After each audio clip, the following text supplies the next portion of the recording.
Hello students, how are you. कैसे हैं आप सब। ये हमारा हिंदी ग्रामर का वीडियो है। ठीक है, इसमें हम बात करेंगे वर्ण विचार के बारे में। ओके,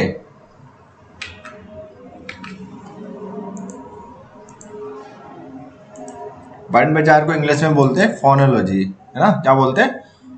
फोनियोलॉजी।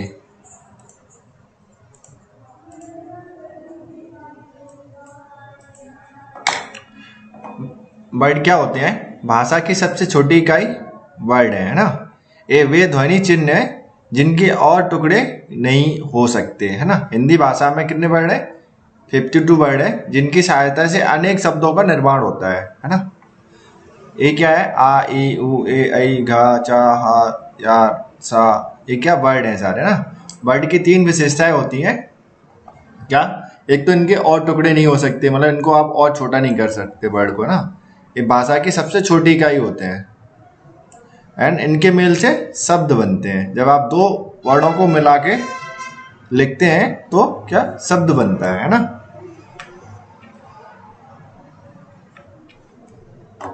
वर्णमाला। ठीक है, अभी हमने क्या बात की? वर्ड के बारे में बात की, है ना। तो वर्णमाला क्या होती है? वर्णमाला शब्द वर्ड और माला शब्दों के मेल से बना है, जिसका अर्थ है वर्णों का समूह। ठीक है, वर्णमाला माने क्या होता है? मतलब वर्णों का समूह। किसी भाषा में जितने वर्णों का प्रयोग होता है उन सबसे उस भाषा की वर्णमाला बनती है। जैसे हिंदी भाषा में कितने वर्ड है? 52। तो हम बोल सकते हैं हिंदी भाषा की वर्णमाला में 52 वर्ड हैं। ठीक है, जैसे इंग्लिश भाषा में कितने वर्ड है? 26, है ना। तो जैसे हम इंग्लिश की वर्णमाला लिखेंगे तो उसमें कितने वर्ड लिखे जाएंगे? 26। हिंदी में 52, है ना। नाउ ये हिंदी वर्णमाला के बारे में बात कर रहे हैं यहाँ पे ना। हिंदी वर्णमाला में कौन कौन से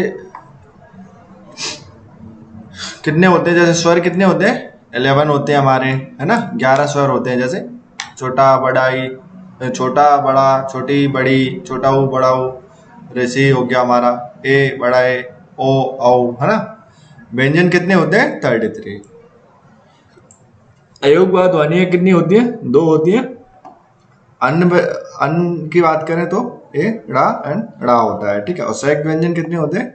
4। ठीक है, वर्णों का उच्चारण होठों से लेकर गले तक के भिन्न भिन्न अवयवों की सहायता से होता है ना। उच्चारण की दृष्टि से भाषा के वर्णों को 2 भागों में बांटा जा सकता है। किसी उच्चारण की दृष्टि से भाषा को कितने भागों में बांटा सकता? भाषा के वर्णों कितने भागों में बांटा जा सकता है? 2 भागों में ना। किसको? वर्णों को, उच्चारण की दृष्टि से। तो ये बात करते हैं। फर्स्ट वन, स्वर और व्यंजन। ठीक है, फर्स्ट हम बात करेंगे स्वर के बारे में। ये स्वर है ना, फिर उसके बाद व्यंजन। स्वर क्या होते हैं?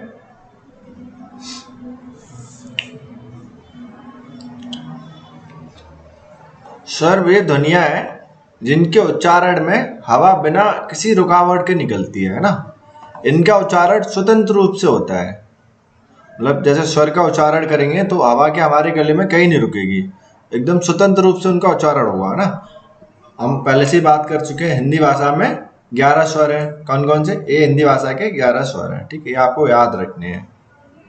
ये हिंदी भाषा के 11 स्वर है ना। अब स्वरों के भी भेदों के बारे में बात करेंगे। स्वर 3 प्रकार के होते हैं ना। कौन कौन से? हास्य स्वर, दीर्घ स्वर, अनुप्लुप्त स्वर। ठीक है, हास्य स्वर क्या होते हैं?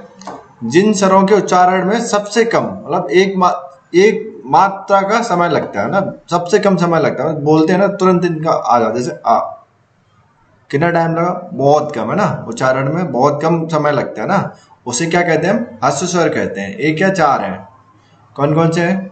ये देखो, छोटा, छोटी, छोटा ऊ और ऋषि। ये क्या आपके हास्य स्वर है ना। हास्य स्वरों को मूल स्वर भी कहते हैं। हास्य स्वरों को क्या मूल स्वर भी कहते हैं? मूल स्वर भी कहते हैं। इनमें ऋषि का प्रयोग केवल संस्कृत के तत्सम शब्दों में होता है, जैसे ऋषि, ऋतु, कृपा, सृष्टि आदि, है ना। एक है संस्कृत के तत्सम शब्द है ना, जिसमें ऋषि का प्रयोग होता है। हिंदी में एस स्वर का उच्चारण री के रूप में होता है, जैसे लिपि में री का प्रयोग प्रचलित है ना। अब हम बात करेंगे दीर्घ स्वर के बारे में। जिन स्वरों के उच्चारण में हस्त स्वरों से दुगना समय लगता है, मतलब जो दीर्घ स्वर होते हैं उनके उच्चारण में हास्य स्वरों के कंपैरिजन में दुगना समय लगता है। जैसे हास्य स्वर हमने छोटा था ना, उसको कैसे पढ़ा था, अ, बड़े को हम पढ़ेंगे आ, मतलब ज्यादा टाइम लग रहा है ना, जस्ट डबल, है ना, दुगना समय लग रहा है। इन्हें हम क्या बोलते हैं, दीर्घ स्वर भी बोलते हैं ना, ऑलरेडी बात कर रहे हैं ना। प्लप्त स्वर क्या होते हैं, जब किसी स्वर के उच्चारण में हस्त स्वर से तिगुना समय लगे तो उसे प्लप्त स्वर कहते हैं। मतलब इसमें क्या है, 3 गुना समय लग रहा है ना। प्लप्त रूप का निर्देशन करने के लिए संस्कृत में स्वर के आगे ऊ का अंक, मतलब 3 का अंक लिखने की परंपरा है। जैसे ओम, इसमें क्या है, ओम, मतलब थोड़ा टाइम ज्यादा लगा ना, बट ये क्या है, हिंदी में प्रचलन में नहीं है प्लप्त स्वर। ये संस्कृत वगैरह लिखते हैं तब यूज होता है ना। ये हमारा ए है प्लप्त स्वर, हम इसको बोलते हैं, देखो ए है, इस अंक को लिखने की परंपरा होती है ना। तो अभी हमने स्वरों के बारे में बात की। स्वर कितने प्रकार के थे, 3, हास्य, दीर्घ एंड प्लप्त। हास्य स्वर को मूल स्वर भी बोलते हैं। एक कौन होते हैं, छोटा, छोटी, छोटा ऊ और ऋषि। दीर्घ स्वर मतलब जिनको उच्चारण में हास्य स्वरों से दुगना समय लगता है उच्चारण में, ठीक है, उनको हम दीर्घ स्वर कहते हैं।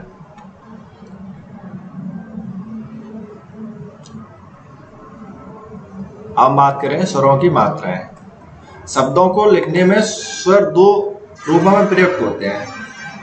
जैसे कुछ तो होते हैं अपने मूल रूप में प्रयोग होते हैं, जैसे आई, आओ, अमर, है ना। यहाँ पे क्या मूल रूप से प्रयोग हो रहे हैं। एक है जैसा बड़ा, छोटाई, बड़ी, एक क्या मूल जैसा स्वर है वैसा के वैसा रख के 2 स्वरों को एक क्या बनता है, शब्द बन जाता है ना। और मात्रा के रूप में भी प्रयोग करते हैं, जैसे चाची, यहाँ पे बड़े आ की मात्रा और बड़ी की मात्रा है ना। इसमें क्या सिर्फ और सिर्फ मात्रा के रूप में प्रयोग हुआ है स्वर का, है ना। जैसे चा, ए आ की मात्रा हो गई, फिर से चा और फिर बड़ी की मात्रा हो गई, है ना। इसी प्रकार आई ए में 3 स्वर अपने मूल रूप में है, परंतु लीजिए में बड़ा ई, छोटा ई प्रयोग हुए, है ना। लिखने में व्यंजन के साथ स्वर का जो रूप मिला हुआ होता है उसे स्वर की मात्रा कहते हैं, ठीक है। स्वर की मात्रा इस प्रकार है, जैसे ये देखो, ये क्या है, स्वरों की मात्राएं दे रखी नीचे। छोटे आ का कुछ नहीं होता, बड़े आ का डंडा होता है, छोटे की इस टाइप से लिखी जाती है, बड़ी की ऐसे, छोटा को ए वाली मात्रा होती है, बड़ा की ए, ऋषि की ए, आओ, औ, ठीक है, ए इनकी मात्राएं हैं। ये आपको याद रखनी है। जब भी आप कोई शब्द लिखते हैं और जहाँ पे स्वर की मात्रा लगानी है तो आप मात्राएं प्रॉपर तरीके से लगाएंगे, है ना। आप इनके बगैर हिंदी को नहीं लिख पाएंगे, ठीक है। थोड़ा सा विशेष में क्या है, आ की मात्रा नहीं होती, आ सभी व्यंजनों में होता है ना। आ रहे बड़ हलंत नीचे तिरछी रेखा लगाकर लिखे जाते हैं। जैसे यदि का पे कोई आ की मात्रा नहीं है तो ऐसे हलंत लगा देंगे। खा पे यदि मात्रा नहीं है तो इस पे भी लगा देंगे, गा पे नहीं तो ये हलंत लगा दिए जाते हैं, ठीक है। छोटा हो बड़ा हो की मात्राएं रा के साथ मध्य में लिखी जाती है ना। जब भी रा के साथ छोटा हो की मात्रा आप लिखेंगे अब बड़े होगी तो बीच में लगाई जाएगी ऐसे ना। ठीक है, बड़ी की मात्रा होगी बड़े होगी और छोटी की लगाएंगे रुपया तो सिंपल ऐसे लगा देते हैं ना। री की मात्रा रा के साथ नहीं लगती है ना, जो ऋषि होता है उसकी मात्रा रा के साथ नहीं लगती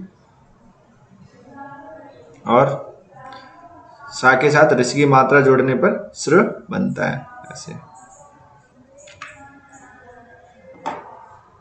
अब बात करेंगे आयुग्वा दुनिया और अनुस्वार और अनुनासिक के बारे में, है ना। आयुग्वा क्या होते हैं, स्वरों और व्यंजनों के अतिरिक्त हिंदी वर्णमाला में 2 वर्ड और हैं। अभी हमने स्वरों के बारे में बात कर ली, व्यंजन हम जानते हैं कहाँ से शुरू होते हैं, तो अभी 2 वर्ड हमारे छूट गए, उनको हम बोलते हैं अयुग्वा। कौन कौन से, अंग और आहा। इन दोनों का उच्चारण स्वरों के बाद संभव होता है। स्वरों के साथ प्रयुक्त होने के कारण ये व्यंजन भी नहीं बन पाते और स्वतंत्र रूप से गति न होने के कारण स्वर भी नहीं रह पाते, है ना। अनुनासिक और अनुस्वार। अनुस्वार क्या होता है, ये देखो ऊपर बिंदी रखी, अनुनासिक आपके चंद्र बिंदी वाला ना, ये दोनों भिन्न भिन्न ध्वनियां है। अनुस्वार व्यंजन ध्वनि है जिसका उच्चारण करते समय ध्वनि केवल नाक से निकलती है ना। और अनुनासिक का उच्चारण सभी स्वरों के साथ होता है। इसका उच्चारण अनुसार की अपेक्षा हल्का होता है और इसका उच्चारण करते समय हवा नाक और मुंह से निकलती है। कभी कभी अनुसार और नासिक प्रयोग से शब्दों का अर्थ भिन्न हो जाता है। जैसे हंस, मतलब हम जब भी कोई शब्द लिख रहे हैं तो यदि अनुसार की जगह अनुनासिक का प्रयोग कर देंगे तो क्या उसका जो अर्थ निकलेगा वो गलत निकलेगा, अलग हो जाएगा, भिन्न हो जाएगा, ठीक है। और हमें अनुसार का प्रयोग की जगह अनुनासिक कर देंगे तो भिन्न हो जाएगा, अनुनासिक की जगह अनुसार का कर देंगे तो भिन्न हो जाएगा, ठीक है। जो जहाँ पे जिसका प्रयोग मांगा गया उसी का प्रयोग करेंगे, ठीक है। जैसे हंस, यहाँ पे क्या है, हंस, ठीक है, एक है हंस। यहाँ पे किसका प्रयोग किया गया, देखो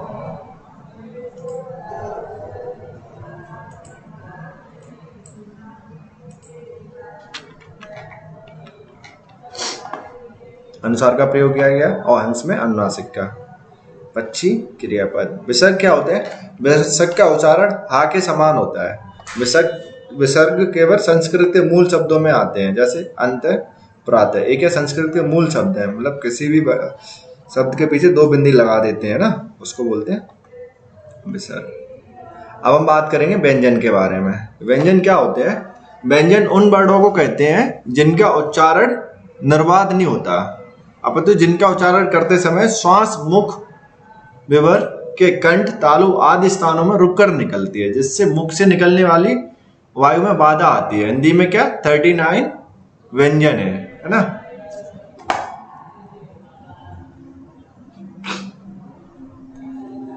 मतलब क्या इनका जो उच्चारण होता है निर्बाध रूप से नहीं होता, मतलब इनमें जब भी हम व्यंजन का उच्चारण करेंगे तो सांस ऐसा लगेगा रुक के आ रही, गले से रुक के आ रही है, कंठ से तालु से रुक रुक के आती है ना। और जो स्वर थे उनमें बगैर रुके आती है ना। तो इनको हम वर्ग में विभाजित करके बात करते हैं। जैसे का वर्ग में हमारे कौन कौन से व्यंजन आते हैं, का, खा, गा, गा, अड़ा। चा में चा, छा, जा, जा, जा, अड़ा। टा में टा, ठा, डा, डा, डा। ता में ता, था, दा, दा, ना। पा में पा, फा, वा, वा, मा। और अंतस्थ व्यंजन में या, रा, ला, वा। ऊष्म व्यंजन में सा, सा, सा, आ। शक्त व्यंजन हमारे 4 होते हैं, क्षेत्र, ज्ञान और ये। और अन्य व्यंजन में ड़ा, अड़ा, ठीक है। ये क्या हमारे सारे व्यंजन हो गए। अब हम इनके बारे में आगे डिस्कस करेंगे एक एक करके। व्यंजनों का वर्गीकरण। व्यंजनों को मुख्य रूप से 3 भागों में बांटा गया है, जैसे स्पर्शी व्यंजन,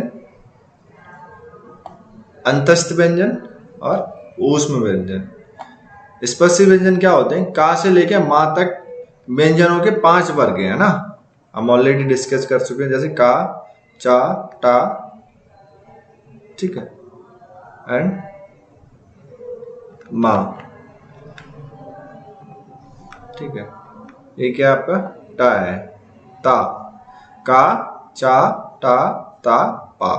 ये 5 व्यंजन है, ये सारे आपके किस में आते हैं, स्पर्शी व्यंजनों में आते हैं ना। अंतस्थ ये केवल 4 होते हैं, या, रा, ला, वा। और ऊष्म मतलब जैसे गर्मी पैदा होती है हमारे गले में, जैसे सा, सा, हा, है ना, गर्मी पैदा हो रही है, ऊष्म व्यंजन बोलते हैं। और उच्चारण के अनुसार व्यंजन के 2 भेद होते हैं, जैसे एक अल्प प्राण, जिन व्यंजन वर्णों के उच्चारण में कम समय लगे और कम प्रयत्न करना पड़े, है ना, कम मेहनत करनी पड़े और कम समय में बोल जाते हैं, उनको हम अल्प प्राण बोलते हैं। महाप्राण, इनका उच्चारण करते समय अधिक समय लगता है, अधिक प्रयत्न करना पड़ता है और श्वास वायु अधिक मात्रा में अधिक वेग से बाहर निकलती है तथा हा की ध्वनि अंत में सुनाई देती है।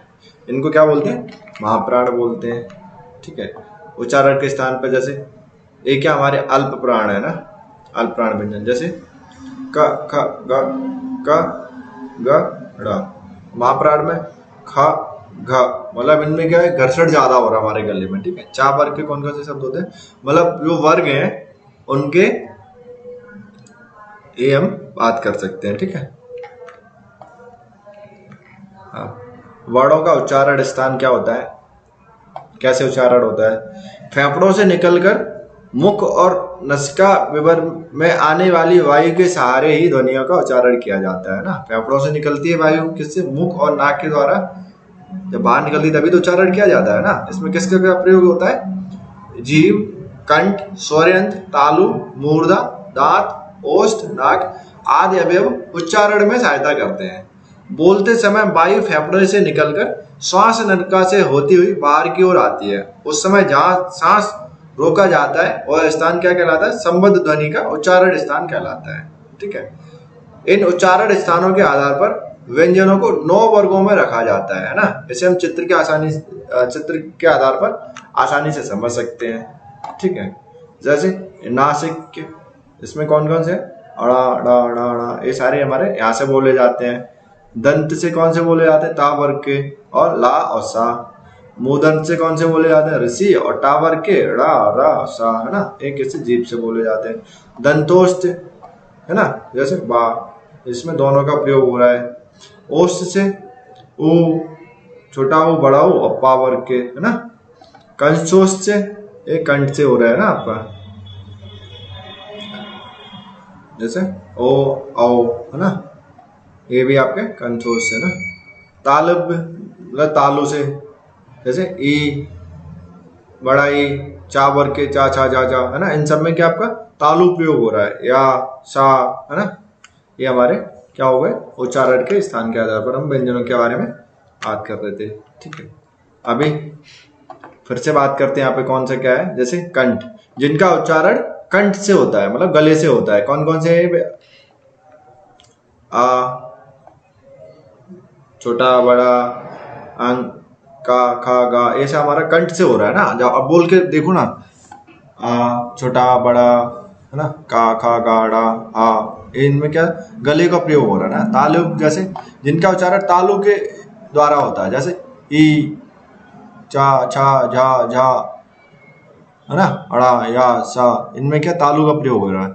मूर्धन्य, जिनका उच्चारण मुख्य छत से होता है ना, ऊपर का जो भाग है उससे होता है, जैसे टा, ठा, ढा, अड़ा। दंत क्या होता है? जिनका उच्चारण ऊपर के दांतों पर जीभ लगने से होता है। ठीक है। जैसे हम इनको बोलेंगे तो हमारी जीभ है ना, ऊपर के दांतों से टच होगी, जैसे ता, था, धा, धा, ला, छा, है ना। हमारी जीभ क्या ऊपर टच हो रही है, इनको हम दंत बोलते हैं। दंत, बर्ड। ओष्ठ, जिनका उच्चारण दोनों ओष्ठों की सहायता से होता है, जैसे ऊ, ऊ, पा, फा, फा। मतलब जब तक आपके दोनों ओठ नहीं मिलेंगे तब तक इनका आप उच्चारण नहीं कर पाएंगे।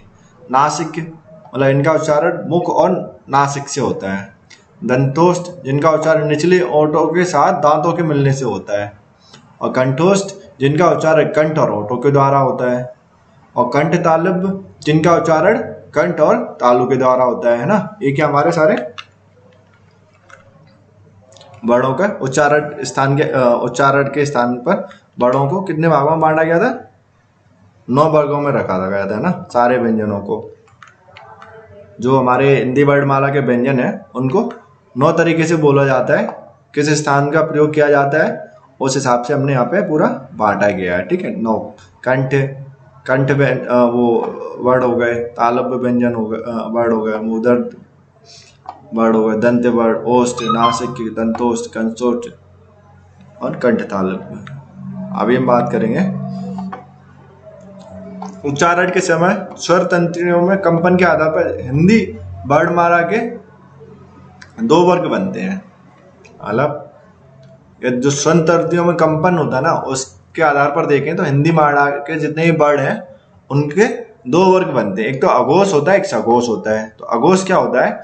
जिन ध्वनियों के उच्चारण में स्वर तंत्रियों में कंपन नहीं होता उन्हें क्या कहते हैं? अघोष। मतलब जो स्वर है ना, हमारा स्वर तंत्रियां है, गला, यहाँ पे क्या कंपन नहीं होता, जैसे का, खा, गा, जा, जा, इनमें क्या कंपन नहीं हो रहा। और सघोष जिन ध्वनियों के उच्चारण में स्वर तंत्रियों में कंपन होता है ना, वाइब्रेशन होता है, उन्हें के सघोष कहते हैं। जैसे एकदम क्या है, इनका उच्चारण करते समय गले पर हाथ रखा जाए तो कंपन का आवाज किया जा सकता है। जैसे सभी स्वर आ, ई, ओ, ए, ऐ, ओ, है ना, व्यंजन गा, घा, ड़ा, चा, झा, ड़ा, ना, डा, दा, धा, ना, क्या व्यंजन मतलब वाइब्रेशन टाइप का हो रहा है हमारे गले में ना। अब ये संयुक्त व्यंजन क्या कहते हैं? संयुक्त व्यंजन दो भिन्न व्यंजनों के परस्पर सहयोग को संयुक्त व्यंजन कहते हैं। मतलब जहां पे दो विभिन्न व्यंजनों का प्रयोग करके एक नया व्यंजन बनता है उसको हम बोलते हैं संयुक्त व्यंजन। संयुक्त व्यंजन 4 प्रकार के थे, अभी ऑलरेडी डिस्कस, ठीक है। जैसे भक्त है ना, इसमें क्या है, का और ता का प्रयोग करके एक नया व्यंजन बन गया ना। सत्य, ता और या का, दा और या का, विद्या है ना।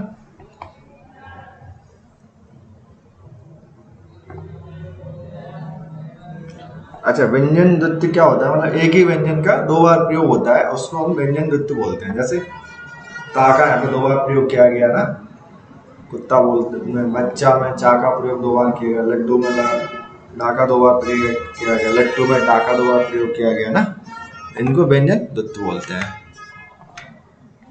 ठीक है। सो ये हमारा चैप्टर था वर्ण विचार।